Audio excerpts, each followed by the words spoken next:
মাইনুদ্দিন ভাই এইগুলা কি মেডেলগুলা? এগুলো হচ্ছে আগের মেডেল আর কি, যেরকম আপনার ডক্টর ইউনুসকে মেডেল দিছে না, জি। এরকম একটা পদক আর কি। এই পদকগুলা ব্যবহৃত হইতো, যেরকম এইটা 1908 সালের, ঠিক আছে? 1908 সালের এই যে মেডেল আর কি, না? মেডেল অনেক বড় কিন্তু। তারপর এই যে এইটা হচ্ছে 1911 সালের, ঠিক আছে? তাহলে তো প্রায় 100 বছরের বেশি। 100 বছরের বেশি। এইটা হচ্ছে আপনার চাইনিজ মেডেল আর কি, এটার মধ্যে ডেট দেওয়া আছে, ওদের ভাষায় দেওয়া মানে আছে। আগে কেন তো আপনার সম্মানসূচকভাবে মেডেল দেওয়া হতো নাকি? হ্যাঁ হ্যাঁ, এইগুলা এইভাবে দেওয়া হয়েছে। আর এইটা হচ্ছে চারকোনার বাস্কত গামা, ঠিক আছে? বাস্কেটগামা।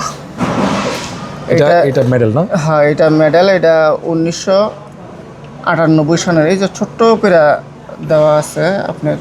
আচ্ছা, তারপর এই যে এখানে এই পাশেও এই পাশে ইয়া করা আছে। তারপর মেডেলগুলা। এটা হচ্ছে কোনো আপনার বাংলা সংস্কৃতি লেখা আর কি, ঠিক আছে? এটা কিন্তু সবাই ভালো করে বুঝতেও পারে না, ঠিক আছে? 1022 লেখা আছে। 1022। তারপর এইটা হচ্ছে আপনার মোনালিসা, যেটা বলে আর কি, 1452, ঠিক আছে? আচ্ছা, 1452 বাই আপনার 1519 পর্যন্ত এটা বাতা পাইছে। এই যে মোনালিসা এই যে medal। মোনালিস। তারপরে এই যে এইটা আছে ভাস্কো দা গামা। গামা, আপনার 1497 সনের, এদিক দিয়ে জাহাজ মার্কা আর কি।